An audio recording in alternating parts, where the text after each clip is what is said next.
Welcome back to episode 2 of Puck Drop.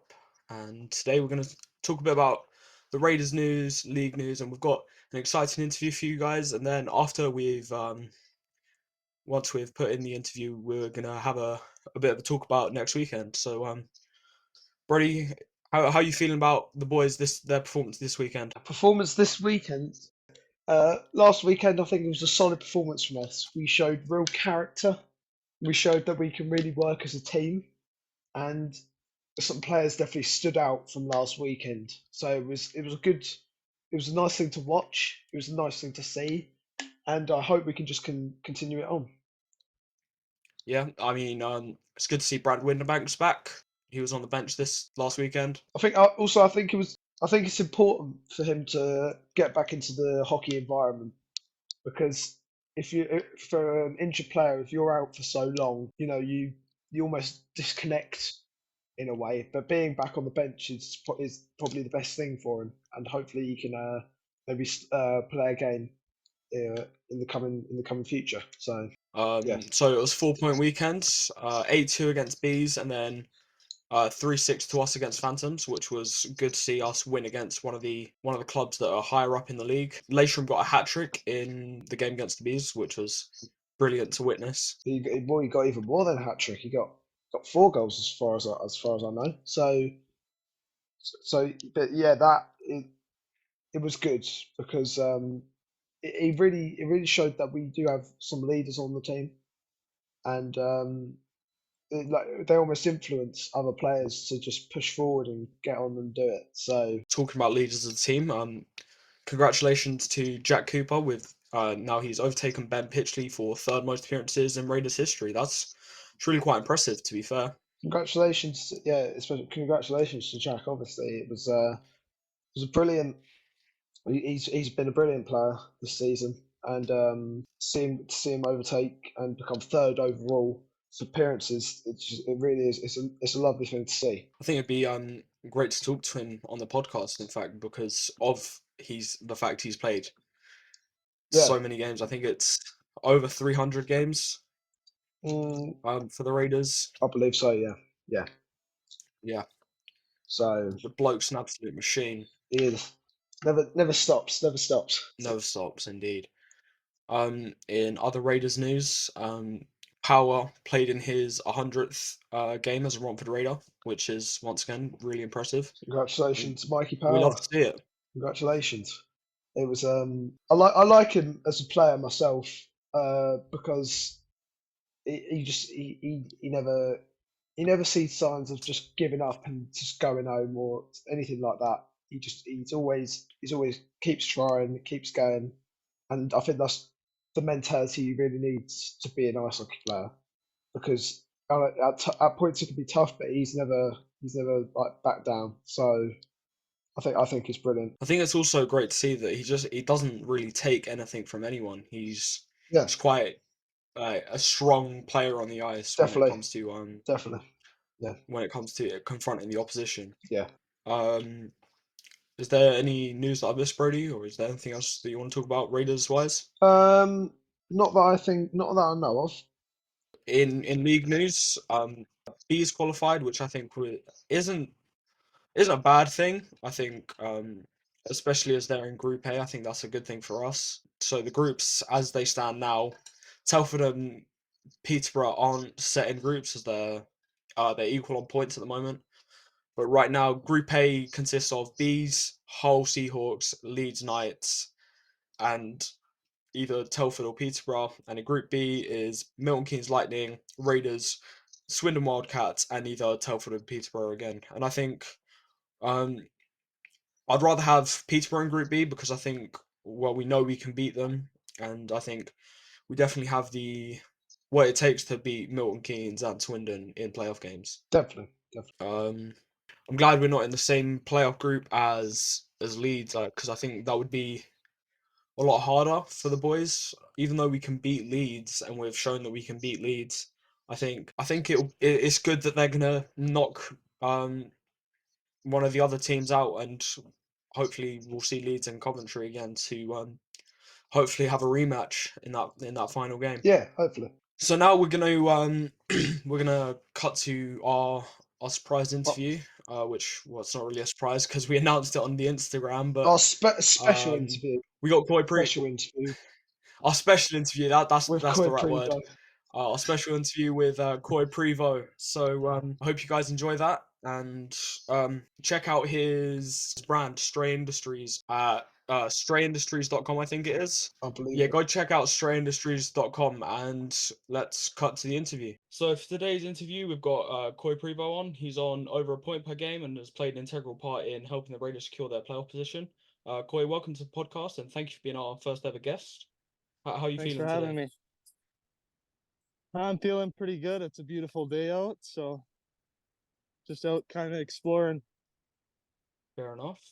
Yeah, we've seen from your Instagram story you quite like exploring London and surrounding areas. Yeah, I mean, anytime you get a chance to go out and kind of see a different part of the world, it's good to get out and experience all that it has to offer. So I try and get around as much as I can, and thankfully, I got a lot of people giving me suggestions on places to go. So Very nice. So let's jump straight into the questions. So, across all of the different countries you've played in, have you noticed any like integral cultural differences when it comes to hockey? most definitely, like obviously coming from Canada, hockey is kind of like a religion. So the people there, they love it. Almost more than anything sometimes, and so when you travel to different countries where maybe it's not as popular, it's not as much of a priority. So I mean, especially places like Abu Dhabi where maybe you're getting 100 fans a game compared to Mm. a Canadian game or an English game where you're getting a few hundred or a few thousand. It's a lot different. Hockey culture for sure is just, it's out of this world when it comes to Mm. Canadian hockey culture, right? They in Canada they just love it. So Eat, sleep, breathe hockey, right? yeah, exactly. So, and has hockey helped you grow as a person on and off the ice? And if yes, what's the biggest life lesson you've learned from playing hockey? Well, I think when it comes down to it, especially at a young age, you build a camaraderie with your teammates and you kind of grow up around those people your whole life. So not only does it help with building friendships and building a community, but it also has a huge factor in building character in individuals, right? Hockey's not the easiest sport. And there's that saying or whatever, it's not how many times you fall, but it's how many times you get back up. That's especially true in hockey, right? Skating in general, just to learn how to skate, it takes hours and hours and hours. But to do that and then have a stick in your hands and try to shoot a little biscuit into a net, it takes a lot of practice. So And what do you hope to achieve by the end of the season with the Raiders? Well, end of playoffs now, I guess. well, I'm hoping we can definitely make a long playoff run here, and obviously Coventry is the goal. Um, when it comes to that, anybody can win, right? So Yeah. it's one game at a time. We want to win it all, and that's our goal at this point. So Yeah, I think we definitely have what it takes to make it a long and enjoyable, let's hope, playoff run. yeah, most definitely. I think our team's built for it. We have a lot of skill, and we're kind of a sprint type team. So when it Mm. comes to these these playoff series only being what 6 games, and then Coventry being a tournament style, it's anybody can win. So Mm. And do you have any like pre-game rituals or superstitions that you have? not entirely. I like to not be superstitious as my superstition. I mean, there's a few things in warm-ups that you do every time, and that's just kind of to get you ready for the game.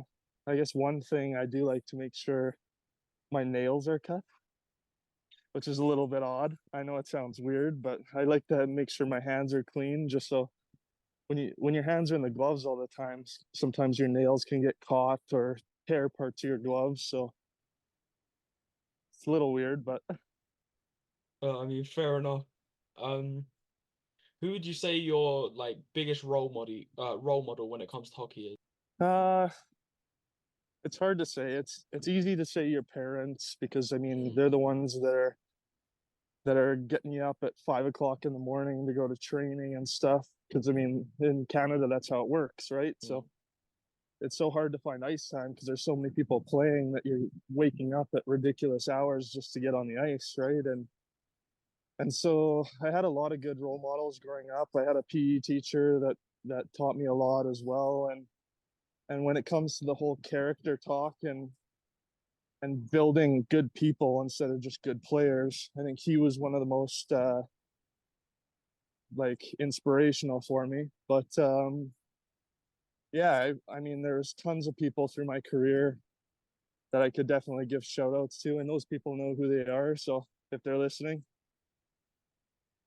We're not gonna ask you to be biased, but how is the Raiders fan base compared to other fan bases that you've played under? it's really good. And I mean, going back to the whole cultural thing as well, I find just British ice hockey culture, it takes a lot from kind of soccer culture. So whereas in Canada, maybe there's not as much cheering in the middle of a game. There's a lot more noise like just during play over here. And I mean, it fires you up, right? When you're hearing horns or screaming, like you know that you got people that have your back out there, and it's easy to play when your team's larger than 20 players. So And in terms of like atmosphere and like rink size and away fans, what's your favorite away rink to play in? you know, there's a lot of weird barns in this league. I mean, Peterborough is a arena that a lot of people don't like to play in, but usually those are the rinks that I do like to play in. I like Milton Keynes. I like the bigger arenas as well, Sheffield. But I wouldn't say that kind of one arena is more favored than the other. I do like the Sapphire as well. So And you've got to love the Sapphire. It's a great rink. And just before we get on to the questions from the Instagram, I've got two non-hockey related questions for you. So besides hockey, what are some passions and hobbies that occupy your free time? uh, I mean, I like exploring, as you've kind of said. So traveling is definitely one of them. Um, Cuisine as well, and kind of just checking out different types of foods and cultures wherever you're living. It can kind of obviously shake your taste buds up a little bit, especially the desert over in Abu Dhabi. You're getting a lot of spicy foods over there, but very Americanized as well. Um, I had a chance to go up to Scotland earlier about 3 4 weeks ago and trying like the typical haggis and stuff like that. That was pretty cool. Um, I also kind of dabble in boxing and MMA, and that's kind of a good cross training. It takes a lot of endurance in those sports, and people don't really like they underestimate the amount of footwork and stamina it takes in those other sports. So doing that kind of on the side, it helps. Um, yeah, I mean cooking as well. Cooking myself, I think that's it's fun to be able to create dishes for yourself and your family and friends or teammates. So We know you've got a brand, Stray. Um, what motivated you to create it, and like what's the story behind it? so when I was 18, I was playing junior hockey in Canmore in Banff, Alberta, and basically from there I just started working on a native reservation about 30 40 minutes away. And while I was out there, there was a ton of stray dogs. So they're called res dogs, and they basically team up in a pack, and they're like a wolf pack of dogs. And so there was a company coming out, part of the SPCA, that would give them food and pick up the pregnant ones so that when the dogs had their babies, the puppies wouldn't be like out in the middle of nowhere, out in the wild. So I kind of teamed up with them and I started a clothing brand and was supporting them at the time. And I'm in the process right now actually of turning it into more of a non-for-profit. So there's a bunch of registration profits or registration things that you have to do back in Canada. But yeah, I basically started because of that. And then that kind of twisted into my other passion, which is helping other athletes that kind of grew up like myself, kind of a little bit, what's the word for it? Just a little bit on the lower end of things financially. And as you guys can tell over here and stuff, like hockey's predominantly rich sport. Like there's lots of expenses that come along with it.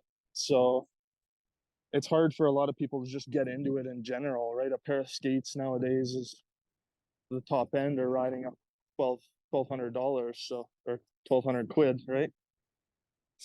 So when you're having an expense like that, it's hard to just get into the game in general. And luckily, and going back to like the inspirations and people that kind of helped you growing up, I had a lot of hockey teammates and family and friends that kind of chipped in to allow me to be able to play and get to this point in my life.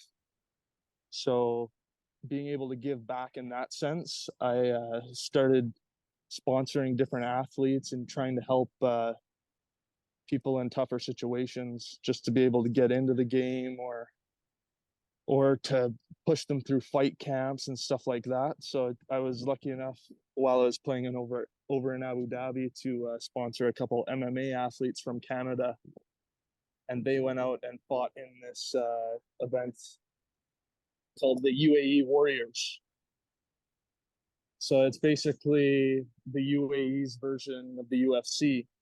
I think they're actually combined somehow.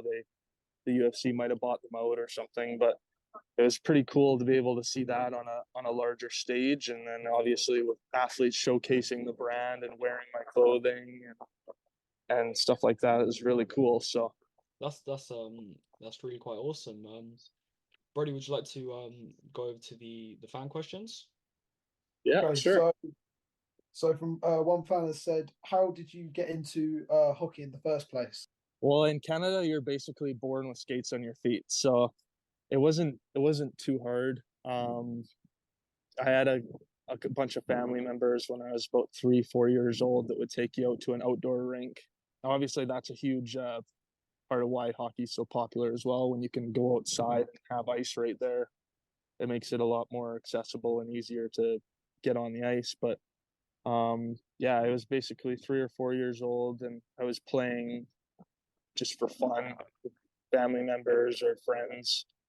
And then when I was about 5 or 6, all my friends were playing, and I was a little bit sad. I was coming back from grade 5, wondering like, oh, all my friends are playing. Why can't I do it? And I remember I was so nervous. I asked my parents if I could play hockey, and they luckily said yes. So yeah, I still remember the car ride. So it was pretty. It was an emotional time. I don't know why. I think I started crying when I asked them if I could play hockey. So, so what made you decide to come and play ice hockey in England, and why Raiders of most teams? So I started my season in Knoxville, Tennessee, and things just weren't going to work out over there. So I've always wanted to come and play hockey in England. Whenever I kind of saw that you guys had ice hockey over here, it just made me intrigued.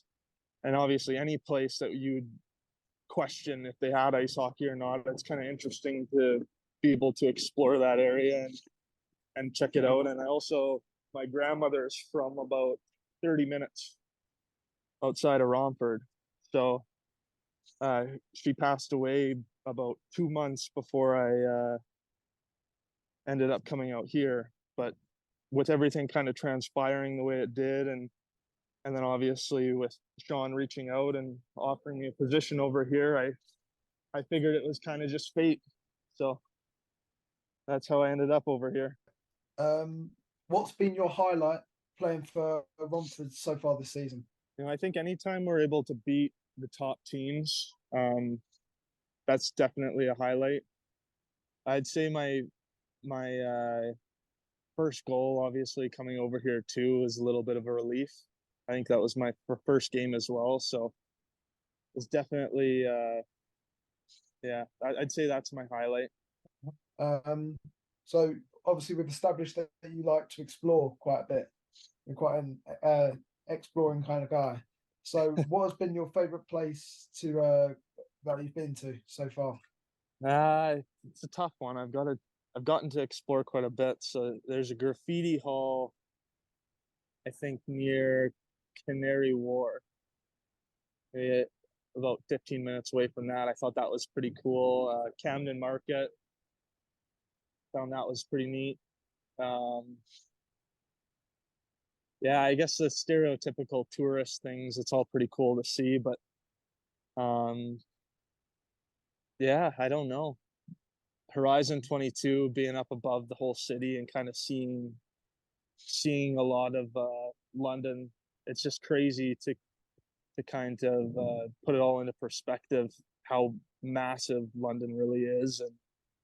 And again, the train, like I spent a ton of time on the trains, and just how like interconnected with the transport system that the city is. It's pretty unbelievable as well. So compared to where you've been to played hockey before, what makes England so much different? Well, when you're looking at it from Canada, it's just like hockey in Canada, like I said, is just very like religious. So it's taken priority over a lot of things. Whereas like soccer over here might be the more popular sport, right? Yeah, yeah. So when you're looking at it from that side of things, it's a little bit less like popular. When you're looking at it from the Abu Dhabi or Australia side of things, it's more popular. So it kind of sits in the middle of places that I played in my career. And obviously I love it here. I love playing in front of our fans. And I find we have a very passionate fan base as well, compared to a lot of places I've played in, and supportive as well, but not afraid to give you flack when you're not producing. But yeah, I mean, I can't say enough good things about my experience here so far. And yeah, I quite like it. So yeah. And our final fan question is, who's your favourite team to play against? it's a tough one. I do enjoy Milton Keynes. I love playing against them, and it looks like we'll be matched up in the playoffs against them as well. So that should be a good time. Swindon as well. And any team that I have friends that play on, it's always nice to kind of battle against guys that you've known for a while. So, but yeah. Well, that was all our fan questions for today. So I just want to say thank you for coming on our podcast, Coy. I think it's been a great interview, and I hope we can get some points this weekend. Oh yeah, I agree. It should be a good one. Thanks for having me, guys. All right, No worries, thank you Coy. very much, Coy. Anytime. All right. So next weekend, this weekend it's gonna be the final weekend of the regular season. We've got our first game on Saturday is against Swindon, and our current head-to-head is with one game and lost 4 games against Swindon. But our last game was an overtime loss, so that gives me hope for this weekend. Yeah, yeah. It almost, yeah. If you look, that's where you almost have to do in a way, is to look at other teams' results that you're playing against, and you've got to think, right, okay, so if they've done that, then you've got to have a bit of hope about yourself, but you don't want to speak too early. That's all I'm gonna say. Yeah, I mean, like you almost did with the bees, saying that we were going to win, and luckily we did win with that one. Adam Nation came in the clutch for me there. So Yeah. yeah, Um. So because our last game we pushed them to overtime, I think we could get some points out of them. Well, definitely at least 1 point. And then on Sunday we're at home against Milton Keynes, which we've got a similar head to head. It's one loss, 4 losses for us to 1 win. But our last game against them was a regulation win, so yeah, once again, I have hope. I think the boys can definitely do it if they want to. yeah, yeah, But I don't. But at the same time, I don't think it's worth putting too much weight, like too much importance on these games when we've already secured yeah. playoffs. I think they're going to be a little bit more, just a bit chiller, a little bit more. Just you're there for the hockey. You're not there to try and do anything like important. I think the boys You're not playing to prove exactly, and something. I think that will put the boys' minds at ease. And I think that's almost why I like the way Yeah. that the league do it, announcing playoff groups before the final games of the season, um, so that teams can at least have one weekend just to chill and just have a bit of fun playing the sport they love.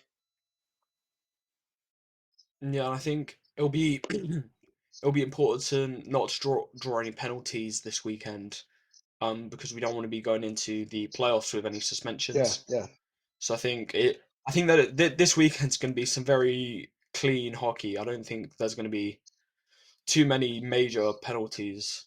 yeah, But yeah, I hope you guys enjoyed this episode of Puck Drop. That's all for this week's episode. I hope you enjoyed our first ever yeah, interview. Um, we thought it went pretty well. We'd love to hear your thoughts on the Instagram or in the podcast reviews. And make sure to check out yeah. strayindustries.com. Brody, have you got any closing Uh, words? I'd just like to say thank you to Coy Prevost for coming on today and for taking time out of his life to speak to us. It's much appreciated from me and Harry. And yeah, let's go. And I hope the boys can go into this weekend and just come up with a few points. But we'll see what happens. Well said, well said. So we'll catch you guys next week.